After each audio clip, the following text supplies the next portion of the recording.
So, ayan na si Kel. Ayan, si Kel.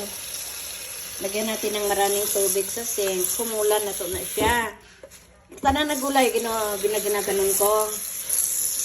Ayan, humol-humol. Ayan, para mawala yung... Lagyan nyo ng asin. Ayan o, asin. Ayan, asin. Mga 10 minutes lang para mawala yung mga pesticides, fertilizer, ng mga gulay. Kasi mga gulay na yun, puro yan pesticide. Para maging healthy looking yung gulay, lagyan nila ng pesticides at mga pisti-pisti dyan. Para healthy na, kunyari, maganda. Kasi pang negosyo eh. Kagaya sa atin na mga, yan ang daming asin oh.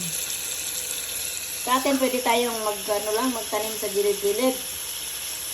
Na walang fertilizer at walang mga pesticides na yan, hindi naman pang negosyo. Nilalagyan nila ng pesticides yan.